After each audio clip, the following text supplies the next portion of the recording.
Bom dia, graça e paz. Meu nome é Rafael.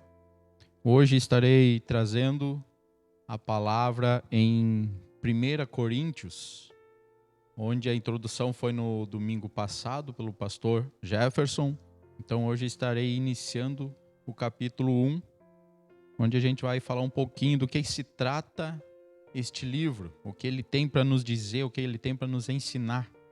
E espero que você possa aprender um pouquinho mais também através dessa carta de Paulo aos Coríntios. Mas antes, vamos estar colocando nossos corações em oração a Deus. Querido Deus, amado Pai, muito obrigado, Senhor, por mais um dia de vida que nos concede. Muito obrigado pelo privilégio de poder falar da Tua palavra, aprender da Tua palavra também, Senhor. Que esta mensagem, Senhor, entre em nossos corações e que sirva para que a gente possa crescer e andar sempre próximos de Ti, Senhor, fazendo a Tua vontade, Senhor. Muito obrigado por cada vida, Deus, que tirou um tempinho para ouvir esta mensagem e aprender um pouco mais, Senhor. Continue com a gente nesta manhã, durante este estudo, durante este dia, Pai, em nome do Teu Filho amado Jesus. Amém. Então, Paulo, na carta aos Coríntios, então ele começa o capítulo 1 dizendo assim: Paulo, chamado para ser apóstolo de Cristo Jesus pela vontade de Deus, e o irmão Sóstenes. Então, aqui nesse primeiro verso é interessante porque Paulo, ele está falando não pela vontade dele, mas como um apóstolo de Cristo pela vontade de Deus. Então ele começa essa carta dizendo que não sou eu, não é por mim, pela minha vontade que eu estou fazendo o que faço, mas é pela vontade de Deus. Então a gente precisa ter muito cuidado em nossa vida com as coisas que a gente faz, principalmente quando a gente está à frente de trabalhos da igreja. Não é por mim, eu não estou aqui por mim, eu estou aqui por Deus, para ensinar a palavra dele. Ensinar a palavra de Deus, o que ele deixou para a gente de ensino. Não porque eu quero, mas porque é a vontade dele que isso aconteça, que alguém venha aqui para ensinar. Da mesma forma nos cultos, encontro de células, na rua, por onde você for, quando você falar de Deus, é pela vontade dele, não sua. Então Paulo começa assim a sua carta. No verso 2 fala: a igreja de Deus está em Corinto, aos santificados em Cristo Jesus e chamados para serem santos, juntamente com todos os que em toda parte invocam o nome do Senhor Jesus Cristo, Senhor deles e nosso. Então o que ele está falando aqui? Que Coríntios era uma igreja que, apesar de suas divisões, ela era uma igreja de Deus. E quando ele fala em santificados e santos, essas duas palavras, elas caracterizam, né, uma mesma raiz, uma mesma fonte. Então, que deve se caracterizar como a igreja de Deus, ou seja, consagrados a Deus através da sua fé em Cristo, tendo Cristo vivendo neles a influência dele. Então, santificado quer dizer isso. Então, que eles eram consagrados através da sua fé. E que a vontade de Cristo estava apesar deles. Eles viviam a vontade de Cristo. Então, apesar de todas as suas divisões, ela era uma igreja de Deus. E quando ele fala no verso aqui, chamados santos, ele está dizendo, visto que são consagrados. Eles tinham um nome e também deveriam mostrar a natureza dos santos, ou seja, demonstrar com mudanças diárias. Então, quando a gente fala em ser santo, é demonstrar através das nossas atitudes. O nosso dia a dia, o que a gente faz, o que a gente fala, o que as pessoas estão vendo de nós, ouvindo do que a gente tem falado, né? Um outro ponto no verso 2, ele fala ali, com todos os que em todo lugar. Ou seja, a saudação ela é estendida para incluir todos os cristãos ao redor. Então ele fala ali com todos e em todos, em toda parte. Então a palavra é para todo mundo. Não era só para eles de Corinto, mas era para todos. Então Paulo está dizendo que nós devemos falar da palavra de Cristo para todo mundo. Não só para a gente aqui da IBAG, aqui da igreja, não. Agora a palavra de Deus é só para eles? Não, não é só para a gente. A palavra de Deus é para todo mundo. E nós temos esse trabalho, essa missão de levar essa palavra. E aí também ainda no verso 2 ele fala assim, invocam o nome do Senhor Jesus Cristo. Ou seja, a oração oferecida a Cristo por todos. Então, esta é uma das provas claras de que ele era considerado verdadeiramente divino, ou seja, Cristo. Então, invocar o nome de Cristo, orar a Cristo, falar com Deus. Nós estamos vivendo o ano da intimidade com Deus. Então, converse com Ele, tenha comunhão com Cristo, invoque o nome dEle. Então, é isso que Paulo está falando nesses dois primeiros, verso 3. A vocês, graça e paz, da parte de Deus, nosso Pai, e do Senhor Jesus Cristo. O que ele está falando aqui? Que a graça seja convosco e a paz, ou seja, uma habitual saudação de Paulo às igrejas. Ou seja, a graça é o favor de Deus. E a paz, o resultado desse favor. Graça e paz. Favor de Deus. Então, Paulo sempre saudava as igrejas assim. Então, com a graça e paz da parte de Deus. Então, graça, favor. Paz, o resultado desse favor. Seguindo, então, essa primeira parte de Paulo, primeiro capítulo, então vamos ao verso 4. Sempre dou graças a meu Deus por vocês, por causa da graça que lhes foi dada por Ele, em Cristo Jesus. Então, seja, a ação de graças que Paulo oferece a Deus pelos coríntios, ela parece talvez um pouco estranha, devido aos problemas que Coríntios tinha. Devido a várias situações que aconteciam em Coríntios, a prostituição, drogas, né? Então, devido a isso, até parece, está saudando uma igreja cheia de problemas. Mas o que acontece? O Paulo ele não concentra o seu louvor às pessoas, aos cristãos, mas a Deus, ao nosso Deus eterno. Ele louva o Senhor que trabalha na vida deles. E não eles, é Deus. Então, quando nos concentramos nas falhas de pessoas, a esperança, ela acaba diminuindo e às vezes a gente até pode chegar a perder a esperança, porque estamos olhando para as pessoas.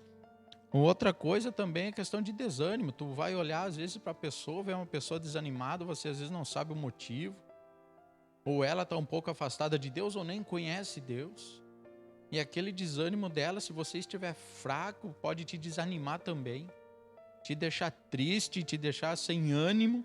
Então, e Paulo, o que ele fez? Então ele olhava para Deus. Ele não olhava para as pessoas.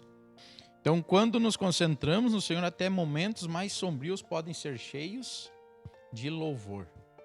Então, quando a gente para de tirar o foco, a visão de pessoas e começa a olhar para Deus, a nos concentrar nele, até momentos difíceis não parecem ser difíceis. Até nos momentos difíceis a gente acha força para cantar louvores a Deus. Porque nós sabemos para quem nós estamos olhando, para onde estamos direcionando os nossos pensamentos, as nossas orações. A gente sabe que Deus está cuidando da gente. Então nós não temos que buscar força nas pessoas. Vou me inspirar no fulano de tal, ao pregador tal, à pessoa tal, líder tal. Não, é Deus. Porque quando a gente olha para pessoas e a gente quer se inspirar nelas no momento que elas fraquejam ou por algum motivo da vida se desanimam, a gente vai se desanimar. Porque a gente vai achar, pô, o Rafael desanimou, o Rafael parou, então acho que eu também estou ficando cansado, eu vou parar, mas não, a gente tem que olhar para Deus. Porque quando nós olhamos para Deus, até nos momentos difíceis, nós temos força, porque nós vamos louvar, engrandecer o nome de Deus, vamos ter comunhão, intimidade com Ele, nós vamos buscar em Deus força para continuar, pedindo direção, sabedoria para seguir em frente. Certo? Verso 5 diz assim: pois nele vocês foram enriquecidos em tudo, isto é, em toda a palavra e em todo conhecimento, porque o testemunho de Cristo foi confirmado entre vocês, ou seja, enriquecidos, ricos na pregação da palavra e no conhecimento da palavra. Então Paulo aqui, ele fala um pouquinho deles ali, porque vocês foram enriquecidos em toda a palavra e conhecimento. Ele também fala um pouco, algo bom deles. Vocês têm muito conhecimento, vocês são ricos na pregação. E aí Paulo continua, então significa que eles eram, mais espiritualmente eles eram pobres, mas se tornaram prósperos por meio da graça de Deus, o favor amoroso de Deus. Então aqui no 5 e 6, Paulo está dizendo para eles, vocês são muito bons pregadores, vocês têm muito conhecimento, porém vocês são pobres de espírito. Mas, graças a Deus, a graça de Deus e o favor dele, vocês estão bem. Então vocês vão ser prósperos por causa dessa graça e do favor de Deus. 7. De modo que não lhes falte nenhum dom espiritual enquanto vocês esperam que o nosso Senhor Jesus Cristo seja revelado. Ou seja, são muitas aptidões que vieram de Deus. Então os coríntios foram ricamente abençoados com dons espirituais. Porque o Deus dava tudo o que precisavam para a vontade dele. Então, para que tudo fosse realizado conforme a vontade dele. Então, Deus deu dons espirituais aos coríntios naquele tempo. Então, por isso que fala aqui, de modo que não lhes falta nenhum dom espiritual, porque Deus havia dado. Então, enquanto vocês esperam no Senhor, que ele seja revelado. Então, use os dons. O que a gente aprende aqui? Que Deus tem dons para a gente. Para mim e para você. Então, que a gente possa usar esses dons.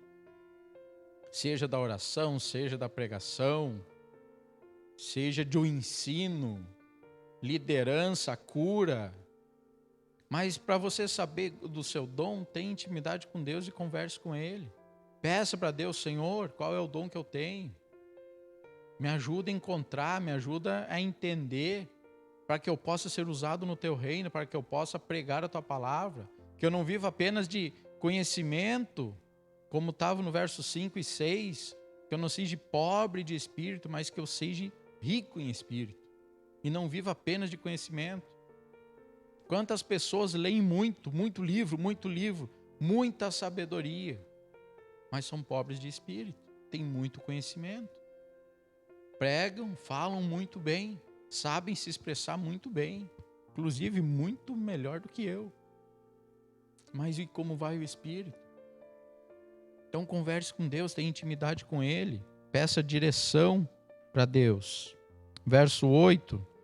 Ele os manterá firmes até o fim, de modo que vocês serão irrepreensíveis no dia do Senhor Jesus Cristo. Fiel é Deus, o qual os chamou à comunhão com seu Filho, Jesus Cristo, nosso Senhor. Ou seja, então ele fala, ele os manterá firmes até o final. Ou seja, Deus vai lhe manter firmes. Ele, aqui está falando de Deus, Ele vai te manter irrepreensíveis no dia do Senhor, ou seja, inculpáveis apesar de algumas atitudes, alguns problemas, algumas divergências que podem acontecer, ou seja, nenhuma acusação poderá ser apresentada contra você. Então será o dia de Cristo, ou seja, o dia da sua glória, porque Deus ele é fiel às suas promessas. E aí ele fala aqui também que fiel a Deus, o qual o chamou à comunhão. Então, nós fomos chamados segundo o seu propósito. E veja então que no 9 ele está falando que Deus ele é fiel às suas promessas e nós fomos chamados segundo o seu propósito. Então ninguém vai poder nos acusar de nada. Ninguém vai nos julgar. O único que pode nos julgar é Deus. Aprendemos isso lá em Romanos. Então, para a comunhão do seu Filho Jesus, ou seja, para serem co-herdeiros com Cristo, sendo com Ele filhos de Deus e herdeiros da glória. Então, ele está finalizando essa primeira parte, dizendo que o Deus que é fiel às suas promessas, o qual nos chamou, segundo aos seus propósitos, para sermos co-herdeiros com Cristo. Então, sendo com ele filhos de Deus e herdeiros também da glória. Então, veja que no 8 ele fala que vocês serão irrepreensíveis, ou seja, inculpáveis, porque fomos chamados segundo um propósito de Deus e que Deus é fiel para cumprir as suas promessas. Então, aqui essa outra parte, então, do 4 ao 9, fala sobre essa gratidão de Paulo a Deus por isso. Porque Paulo foi chamado segundo um propósito e as promessas de Deus se cumpriram na vida dele. Da mesma forma, eu e você. Fomos chamados com um propósito dentro das promessas e dos propósitos de Deus. E vão se cumprir. Mas nós precisamos ter essa intimidade com Deus. Comunhão com Ele. Não viver apenas de leitura, pregando o que lê, mas com uma vida espiritual muito fraca. Nós temos que ter intimidade com Deus e não viver apenas de leitura. Temos que ter uma comunhão diária com Ele. Na próxima parte, a partir do verso 10, a gente fala um pouco sobre divisões da igreja. O verso 10 diz assim: Irmãos, em nome de nosso Senhor Jesus Cristo, suplico a todos vocês que concordem uns com os outros no que falam, para que não haja divisões entre vocês. Antes, que todos estejam unidos num só pensamento e num só parecer. Então, o que ele está falando aqui? Paulo está quase que apelando a eles, mas no nome de Jesus. E eles devem lembrar da unidade como seguidores de Cristo, já que todos eles haviam sido batizados. Então, ou seja, Paulo está dizendo, vive em unidade. Vocês agora são uma nova criatura, são uma nova criatura em Cristo, vocês foram batizados. Então parem de ficar brigando por poder, ou brigando achando que um é melhor que o outro. Não, devemos viver em unidade, e isso serve para nós hoje como igreja. A nossa missão, o nosso dever é pregar o evangelho, falar da palavra de Deus a toda a criatura. Mas cada um com o seu dom, cada um do seu jeito, porque Deus nos conhece, sabe como nós somos, conhece o jeito de cada um, o estilo de cada um. Então pregue. E qual é o dever do nosso amigo? Né? É nos ajudar, é estar junto, nos dar força, nos orientar, ajudar a gente a se preparar, mas não ficar brigando, discutindo por posição, discutindo quem é melhor, mas é andar em unidade.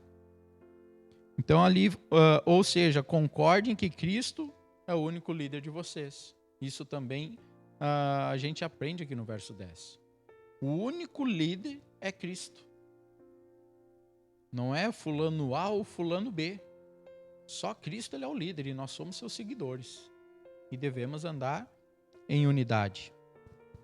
No verso 11 ele diz, meus irmãos, fui informado por alguns da casa de Cloé de que há divisões entre vocês. Essa parte ela é interessante porque aqui ele está falando, não fala muita coisa sobre Cloé, né, sobre a casa, quem falou, como ela vivia, com quem ela vivia. Mas é interessante que a Bíblia ela fala que nada fica oculto aos olhos de Deus, né? E aqui também então foi falado para Paulo que estava acontecendo divisões. Então Paulo já estava sabendo, talvez o povo não imaginava que Paulo ia descobrir, mas ele ficou sabendo. E aí, com isso, no verso 12, quero dizer que alguns de vocês afirmam: eu sou de Paulo, ou eu sou de Apolo, ou eu sou de Pedro, ou eu ainda sou de Cristo. E aí Paulo, ele diz: acaso Cristo está dividido? Foi Paulo crucificado em favor de vocês? Foram vocês batizados em nome de Paulo? Então, ou seja, a igreja de Corinto estava dividida por pelo menos 4 facções que seriam 4 líderes. Então aqui eles se dividiram e Paulo lembra a eles que a crucificação de Cristo por eles e o batismo do seu nome, ou seja, só apenas Cristo foi crucificado. Tanto que ele fala no verso 13, foi Paulo crucificado? Não foi, foi Cristo. Então ele procura lembrar eles o que realmente aconteceu, que eles lembrassem, porque eles já haviam sido ensinados sobre isso. Então, por um tinham sido redimidos do pecado. Pelo outro tinham sido dedicados ao serviço de Cristo e tinham entrado em comunhão com Ele. Então, quando ele fala em redimidos do pecado, Cristo.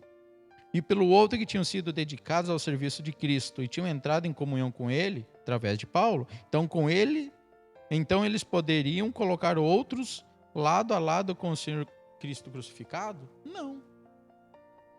Então nenhum dos outros que eles falam, eu sou de Pedro, eu sou de Apolo, nenhum deles pode ser colocado ao lado de Cristo.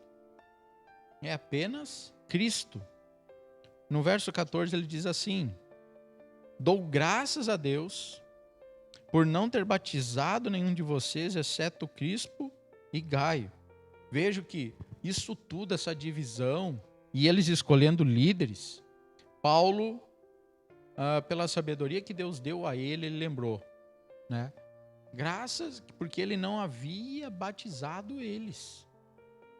Porque se ele batiza alguns deles, eles iam dizer que ele estava formando uma liderança dentro da igreja, separada, ensinando um outro caminho. Olha o cuidado que a igreja, que cada um de nós precisa ter com essa questão de divisões, com questão de liderança e seguir pessoas. Muito cuidado com seguir pessoas. A gente segue, temos o pastor Jefferson, um líder, nosso pastor, que recebe de Deus a orientação de como nos orientar com o crescimento da igreja. Mas a gente precisa ter muito cuidado porque a gente segue a Cristo sobre a liderança, né? Com a liderança do pastor Jefferson, mas Cristo como centro. Mesma coisa, eu, Rafael, eu também sou líder de alguns ministérios. Então, muito cuidado quando você vai dizer quem você segue. Ah, não, eu sigo fulano, eu sigo Beltrano. Não, você segue a Cristo. E aí tem a liderança dada por Deus que você vai seguir. Mas não significa que a gente também aprendeu lá em Romanos que se você perceber que algo não está condizente com a palavra de Deus, você precisa intervir, você precisa alertar. Olha, não é assim.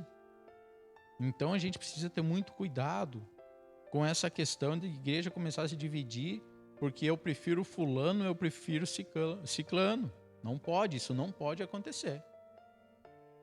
Somos um corpo unidos para pregar a palavra de Deus, tendo como líder Cristo. Se começar você perceber que tem uma divisão de pessoas seguindo uma pessoa, um outro líder, alguma coisa está errada. Nós não devemos seguir líderes, mas apenas Cristo, através da sua palavra. O líder vai orientar. Porque o ser humano ele é pecador, ele comete erros. Eu cometo erros.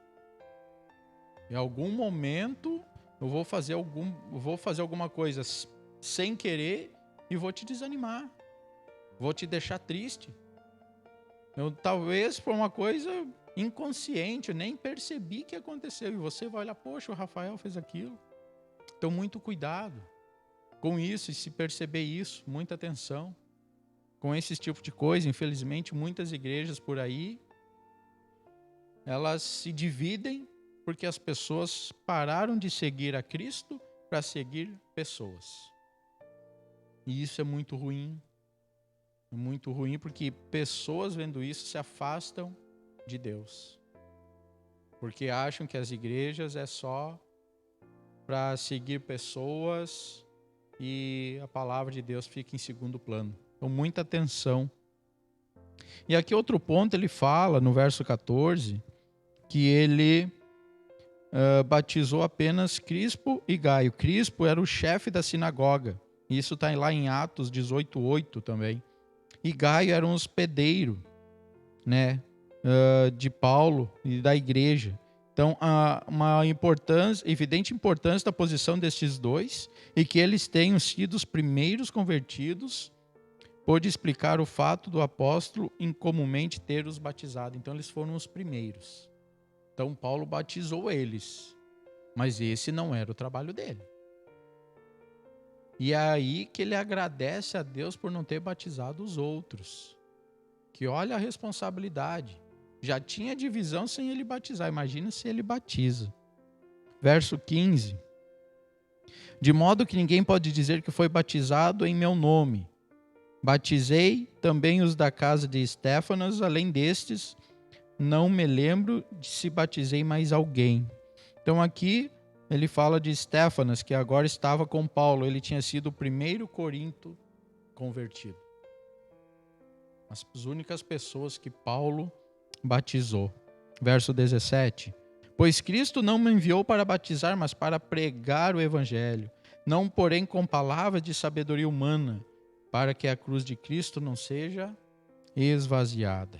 Então o apóstolo se dedicou tanto o que ele podia ao trabalho da pregação, não com sabedoria apenas de palavras, mas buscando a verdade de Cristo, da cruz, daquele acontecimento na cruz. Porque às vezes as pessoas querem pregar aquela verdade humana, querem dar a explicação por que essa mesa é assim. Não, porque é assim, porque foi cortado assim, foi pintado assim, foi lixado assim. Então Paulo pregava não com a sabedoria humana, mas com a mensagem feita na cruz. Então por isso a gente também tem que ter muita atenção na nossa vida. Verso 18. Pois a mensagem da cruz é loucura para os que estão perecendo, mas para nós que estamos sendo salvos é o poder de Deus. Pois está escrito: destruirei a sabedoria dos sábios e rejeitarei a inteligência dos inteligentes. Então a mensagem da cruz é loucura para os que estão perecendo. Ou seja, é loucura para aqueles que querem uma explicação. Ah, mas por quê? O quê? Como foi? É loucura. Aconteceu. Cristo foi morto na cruz. O seu sangue foi derramado para a nossa salvação, pelos nossos pecados, por mim e por você. E ressuscitou no terceiro dia. Então não tem a explicação humana, é o poder de Deus. Ali no verso 19 fala: pois está escrito, destruirei a sabedoria dos sábios, porque eles queriam dar explicação, eles queriam algo para explicar, para falar para as pessoas, mas não era isso. Era o que aconteceu, era o fato. E aí ele fala também: rejeitarei a inteligência dos inteligentes. Procure e faça o que você quiser, vai atrás de explicações. Mas o fato que aconteceu foi a morte de Jesus pelos nossos pecados.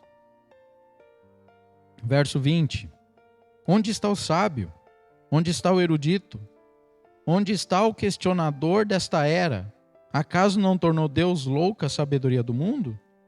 Então, o sábio, ele tem uma referência nesta palavra, aqueles que exaltariam o conhecimento humano. Então, esse era o sábio, que para ele só importava o conhecimento humano. A pessoa que se mostrava inteligente, que lia muitos livros, tinha explicação para tudo, esse era o sábio. Enquanto o escriba indica o judeu e o questionador o grego que debatia a filosofia. Então, essas palavras qualificam todos os três mencionados e não exclusivamente um questionador. Então, aqui ele também fala, o mundo não significa aqui o mundo físico, mas um sentido desta era, né? Em contraste com o que está por vir. Então ele fala onde está o erudito, onde está o questionador desta era. Então o mundo, onde está o questionador? Acaso não tornou Deus louco a sabedoria do mundo? Então aqui ele emprega, depois aqui para designar todos os que estão fora da comunhão cristã, no versículo seguinte ele é contrastado com os que creem. Então aqui Paulo está dizendo, né, que da sabedoria de Deus. Ele está falando que, mostrando para nós e mostrando para o povo da época que não adianta você querer ir atrás de pessoas sábias, que liam muito, porque elas não tinham a explicação. Que Deus era poder, Deus tinha o poder. E o que foi acontecido na cruz não tinha explicação humana, né? Verso 21.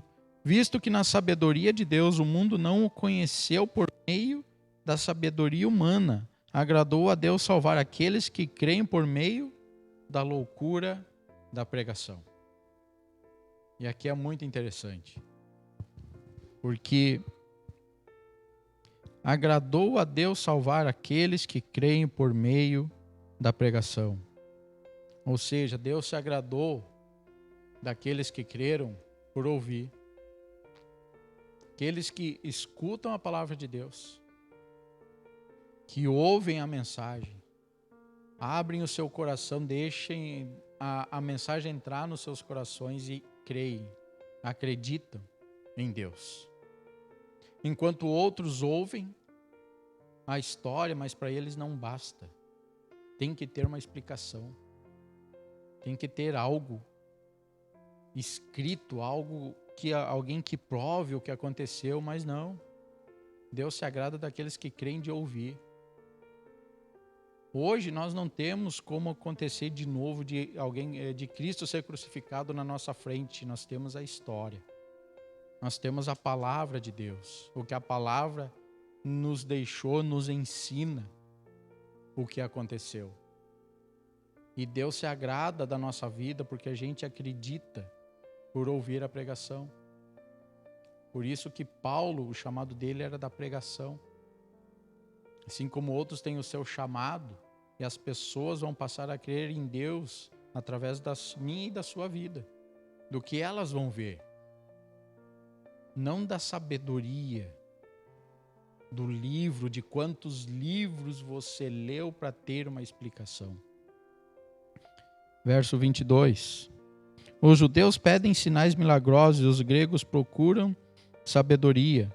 Nós, porém, pregamos a Cristo crucificado, o qual de fato é escândalo para os judeus e loucura para os gentios. Ou seja, o Messias crucificado foi a pedra em que os judeus tropeçaram. Isso está em Mateus 21:44. A oposição de judeus e gentios mostra que uma religião aparentemente tão desprezível em sua origem não poderia ter sido bem sucedida se não fosse divina.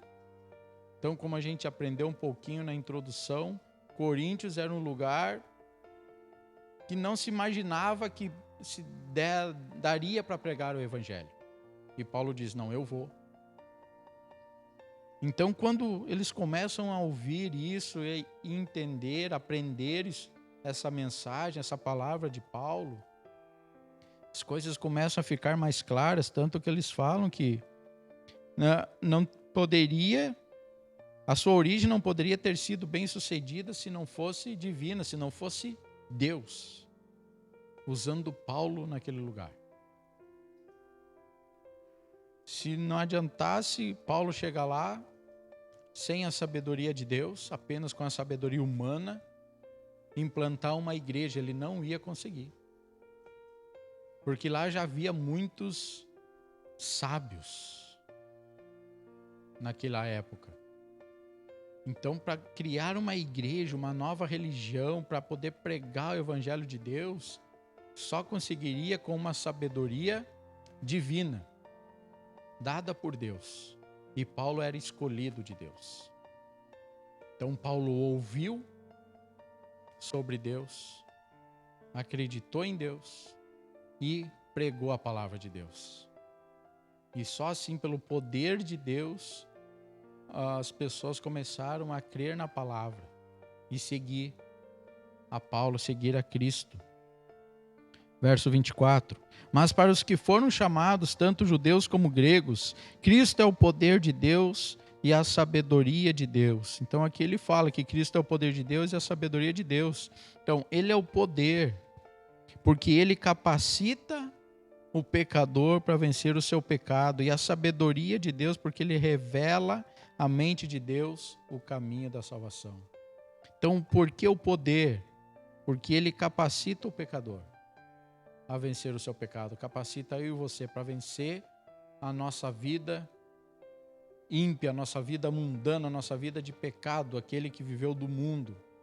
Então ele tem poder para isso, para que a gente vença esses momentos. E ele é um Deus de sabedoria, porque ele revela na nossa mente o caminho da salvação, que é seguir a sua palavra, que é seguir a Cristo, tendo intimidade com ele, lendo da sua palavra, estudando da sua palavra, meditando nela dia e noite. Verso 25. Porque a loucura de Deus, ela é mais sábia que a sabedoria humana, e a fraqueza de Deus é mais forte do que o homem. Então, o método de salvação da cruz de Cristo, na verdade, salvou os homens do pecado. Ou seja, o que ele está falando aqui? A loucura de Deus, entregar o seu filho para ser crucificado, morto na cruz. Quanto sofrimento Jesus passou por mim e por você. É loucura. É loucura um pai deixar um filho passar por tudo isso. É loucura deixar o seu filho ser crucificado. Vendo que muitos estudiosos, conhecedores da lei, estavam ali contra a Cristo, querendo apedrejar, querendo ver a sua morte, querendo ver a sua crucificação. E Deus sabia de tudo isso, mas mesmo assim entregou seu filho. Então isso é loucura. Que imagina eles falando, se é filho de Deus, por que ele vai deixar que isso aconteça? Se Jesus Cristo era filho de Deus mesmo, ele não ia deixar isso acontecer. Mas ele permitiu. E isso é loucura. Então, porque a loucura de Deus ela é mais sábia do que a sabedoria humana. E a fraqueza de Deus é mais forte do que o homem. Então, quando Jesus ressuscita, demonstra a sua força. Perdeu o seu filho, fraqueza. Mas nem Satanás sabia que no terceiro dia Jesus Cristo ia ressuscitar. E essa seria a maior vitória de Deus. Porque estava tudo pronto. Apesar de Cristo, de Deus, ter chorado quando seu filho morreu. Então, a sabedoria e o poder de Deus é loucura para aqueles que querem explicações. O que nós precisamos é acreditar na palavra. Acreditar nesse Deus. E é interessante que a gente sai pela rua, ou até no trabalho, e com certeza muitos que estão nos acompanhando em seu trabalho já ouviram pessoas do mundo, pessoas ímpias que não conhecem a palavra de Deus, em algum momento da sua vida, falar de Deus. Porque elas sabem das histórias. Talvez não todas, mas de algumas. As pessoas do mundo já ouviram falar de Moisés. Elas já ouviram falar de Noé. Já ouviram falar de Abraão, José. Elas já ouviram falar dos discípulos. Sabem que existem os 10 mandamentos. A oração exemplo do Pai Nosso. Tudo isso elas já sabem. Mas o que acontece? Para algumas pessoas, elas precisam de explicações. Como falava o texto da sabedoria humana. Precisa ter uma explicação, algo mais concreto, Para elas não basta ouvir que Cristo morreu pelos nossos pecados e que ressuscitou ao terceiro dia, e que isso é sinal do poder de Deus, e que essa fraqueza dele é mais forte do que o homem. Imagina você, pai, deixando que o seu filho morra, podendo fazer alguma coisa. Imagina você abrindo mão de tudo para seguir a Cristo. Tem muita gente que não larga. Nós temos história na Bíblia que Jesus conta do jovem rico. Ele não abriu mão do seu dinheiro. Muitos não abrem mão da sua vida para seguir a Cristo. São poucos os que fazem isso, poucos os que têm coragem para fazer. Poucos os que estão preparados e dispostos a seguir a Cristo, apenas por ouvir a pregação, ouvir a palavra. Porque elas querem ver, elas querem provas. Né? Verso 26. Irmãos, pensem no que vocês eram quando foram chamados. Poucos eram sábios segundo os padrões humanos. Esse versículo, ele nos ensina, quando ele fala, pensem no que vocês eram quando foram chamados. Reflita, como era a sua vida quando Deus te chamou? Como era a sua vida quando você ouviu pela primeira vez a palavra de Deus e decidiu seguir a Ele? Como estava a sua vida? O que você estava fazendo? Como era o seu estilo de vida naquele dia, naquele momento? O que você pensava em fazer? Qual eram os teus planos, os teus projetos? Mudou alguma coisa? Você decidiu seguir um outro caminho? Decidiu seguir a Deus? No primeiro momento que Deus falou contigo e te chamou, como era a sua vida? Qual a decisão que você tomou quando Ele te chamou? De seguir Ele ou de seguir o caminho contrário? 27. Mas Deus escolheu o que para o mundo é loucura para envergonhar os sábios, e escolheu o que para o mundo é fraqueza para envergonhar o que é forte. Ou seja, o plano de salvação de Deus não se conforma à prioridade do mundo. Na verdade, parece loucura. Na realidade, a salvação eterna é mais valiosa do que toda a fama, riqueza e todo o sucesso que o mundo busca. Tem gente que busca sucesso, viver uma vida de aparência. Mas viver com Cristo não é isso, por isso que é loucura. Por isso que o plano de salvação é loucura. Quantas pessoas abrem mão de altos salários para ganhar menos para viver com Cristo? E pergunta para essas pessoas se tem faltado alguma coisa. Pergunta para essas pessoas se elas passam necessidade, ganhando menos do que ganhavam. Com certeza você vai ouvir dessas pessoas que estão vivendo muito melhor do que antes. Porque antes ela era pelo dinheiro. Agora é para Deus. É para viver próximo dele, junto com ele. Agora ganha menos, mas tem mais tempo para ter comunhão e intimidade com Cristo. Antes ganhava muito, mas não tinha tempo para ele. Então reflita como fala no verso 6. Como era a sua vida antes? Como está a sua vida hoje? Verso 28. Ele escolheu o que para o mundo é insignificante, desprezado o que nada é, para reduzir a nada o que é. Ele escolheu aqueles com pouco estudo, os mais humildes, os mais necessitados, para mostrar para o povo que quando Ele está no controle, não importa de onde você vem, mas você vai se tornar alguém bem-sucedido na sua vida, porque é Ele que te escolheu. Naquele tempo, Paulo prendera a atenção dos seus leitores em Corinto, onde viviam muitos escravos, os que não são, e sem dúvida, muitos cristãos Em Coríntios eram pessoas que não tinham valor aos olhos do mundo, mas acharam graça aos olhos de Deus.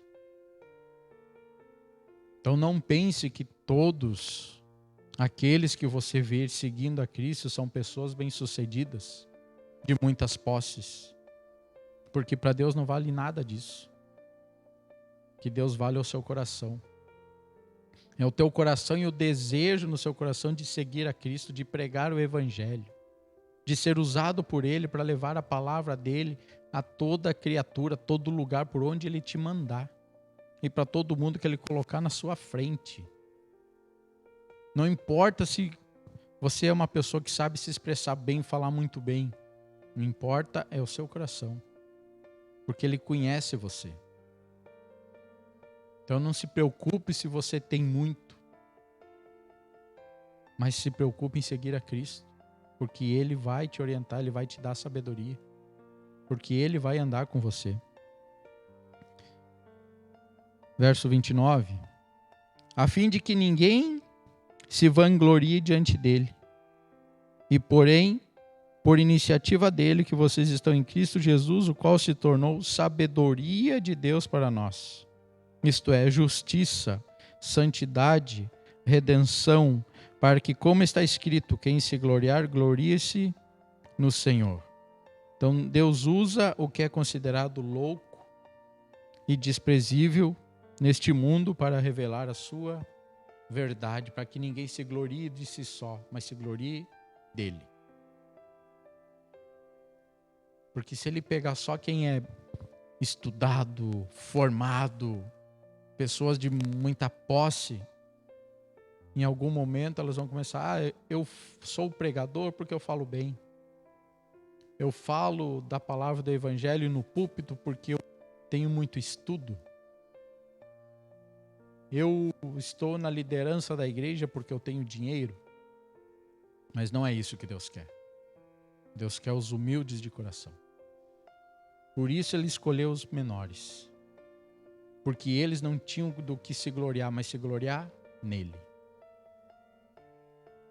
Não sei como está a sua vida, mas reflita. Como está a sua vida, como era antes de Deus te chamar. Como é hoje. E se Deus está te chamando hoje, como está a sua vida. O que você tem pensado em fazer, o que você tem projetado para o seu futuro.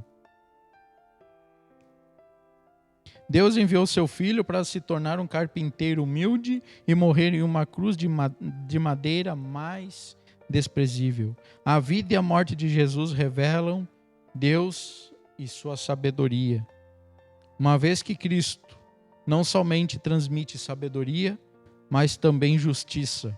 O cristão não pode se vangloriar a não ser no Senhor.